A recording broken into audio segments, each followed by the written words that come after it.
Hello everyone, welcome back to the channel. I'm Tom Worth Jr. And a couple of things today. We have the Kamala Harris, Tim Walz interview tonight on CNN with Dana Bash. It's 9 p.m. Eastern. I'm saying Eastern even though I'm in the Central because people can do that conversion themselves. I don't think I'll watch it live. I'll probably watch clips of it or maybe the whole thing. I think it's cool that she's doing this. I know people have been railing on her for not having an interview. Okay, she's been in the spotlight since her own presidential primary run a while ago, and then for 4 years as vice president. So we know who she is. We know who Donald Trump is. I don't think we're going to necessarily learn anything new. If people are looking for getting into the weeds of policies and things of that nature, I hope she doesn't do a lot of that. Most people don't really actually care about that. The other side may say they do. But we see how far that got Hillary Clinton. Trump, I don't think the Republicans even have an official platform. It's whatever he wants to do. I'm pretty sure they literally don't have an official Republican platform like they always used to. At least at one time they did away with it with Trump. I don't know that they have one now. So, he just does whatever he feels like. And as long as we're talking about Trump here, funny that he should come up. Every now and then, which in his case is probably every day, a story just perfectly encapsulates him. And already, even though I've only been doing this a week, some of the things we've touched on are encapsulated in this story. We've talked about he hates military cemeteries. He won't visit them, as I've said. He will only ever do anything ever in his life if it directly, in his mind, will benefit him.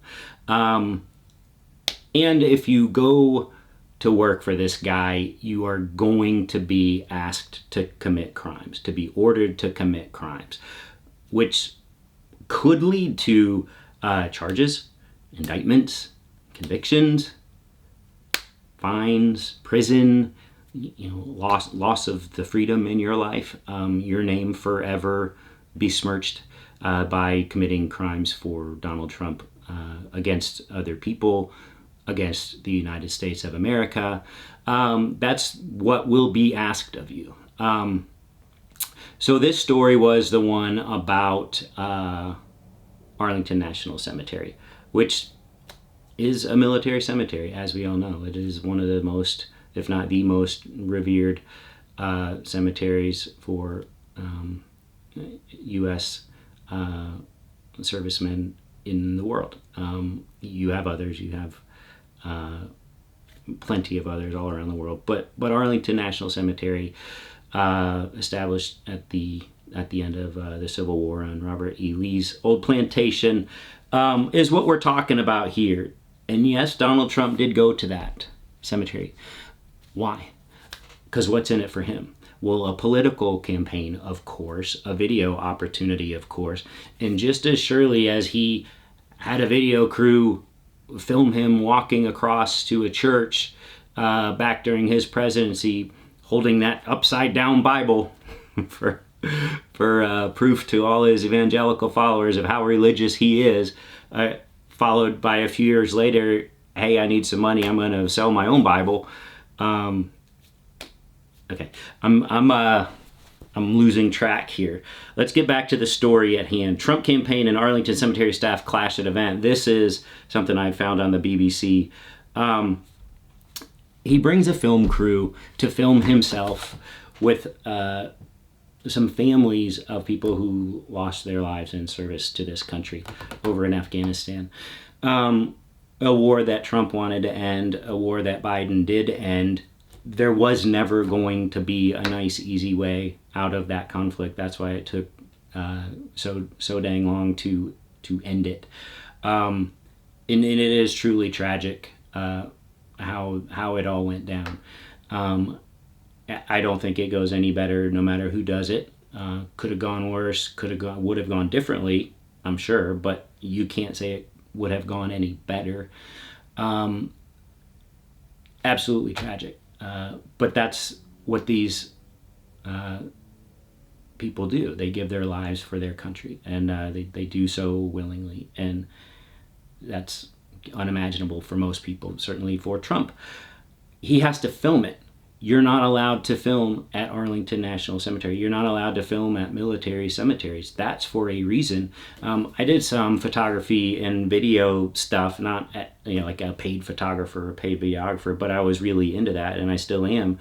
And just as someone who goes to Mass on most Sundays and goes to cathedrals that are in other countries. If I'm in another country, we still go to church on Sunday. In France, it's in French.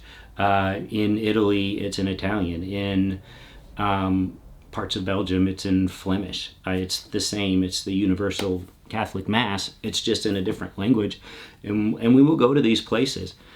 And you're not filming in there. You're not even taking pictures in there during Mass, during the service. You can do that outside of the service, but not during the service. And even then, you would ask just the volunteers who might be at the church, hey, is it okay if I film here? Is it okay if I take pictures here? They might say no flash. They might say you can take pictures, but please no video. They will always say no videoing during a service. No, I mean, this is a solemn, holy place.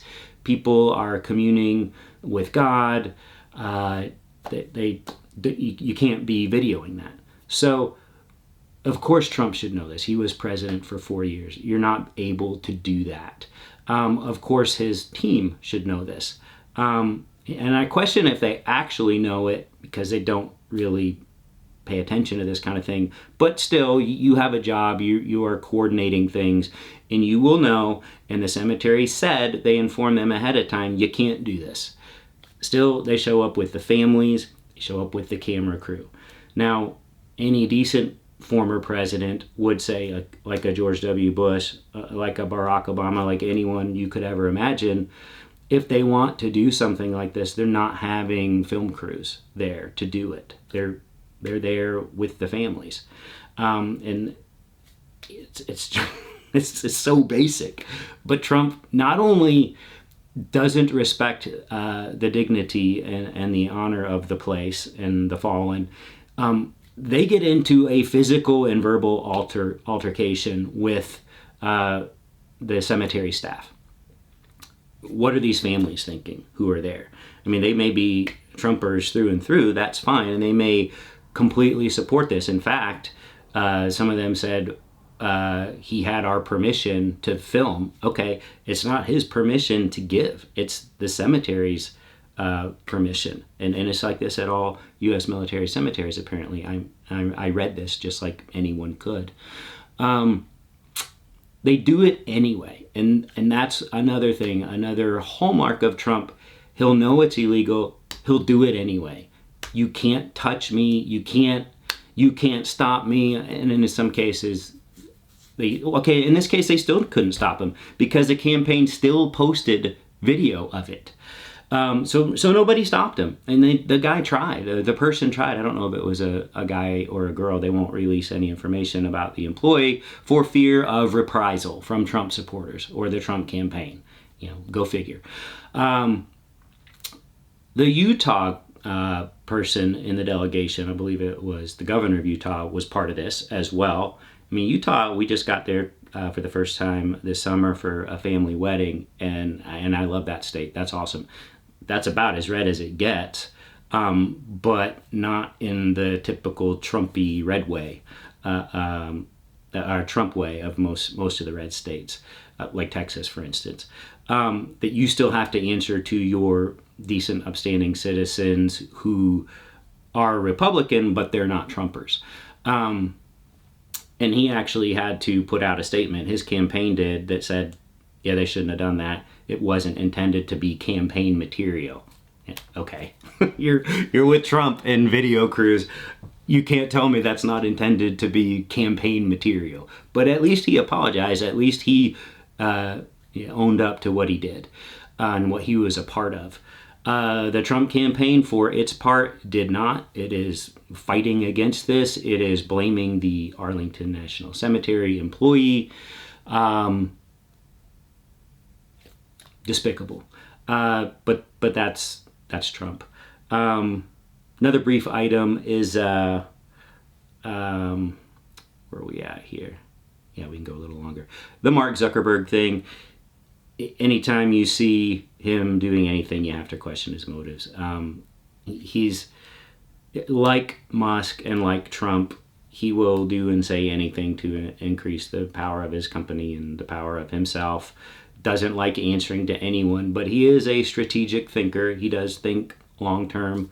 I'll give him credit for that. I mean, he continues to do that. He will play both sides of the political game because you never know who's going to win the next election.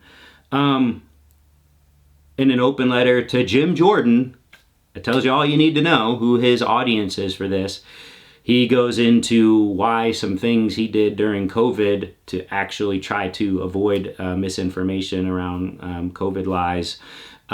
He actually shouldn't have caved in to the, quote, Biden administration on this. So specifically blaming in his open letter to Jim Jordan, the Biden administration, for some actions he took. Now he's given Jim Jordan ammunition. Now he's trying to not get hauled in front of Congress again for what a bad person he is and what a bad company he's running. It's so bad that he even changed the name of it from Facebook to Meta, so just because he's going to trick all of us, I guess, a few years back. Everybody knows how ridiculous this is. Kara Swisher, long-time tech reporter. I mean, she's probably been reporting on tech since before Facebook existed, or right around that time. Probably helped him, and I know she helped him get really a lot of traction early on and had him on. She's disgusted by it. Everybody is, but that's who you're dealing with Trump and with Jim Jordan. So that's it. Watch the interview tonight, or watch it tomorrow, or whenever you can watch it. I'll catch some of it, I'm sure. I'm sure there will be a lot of smiling, a lot of laughter, a lot of seriousness. I'm looking forward to seeing what she has to say. I always feel better when I see her on TV, as opposed to how I feel when I see Donald Trump and his people on TV. Have a great day, y'all, and we will talk tomorrow. Bye.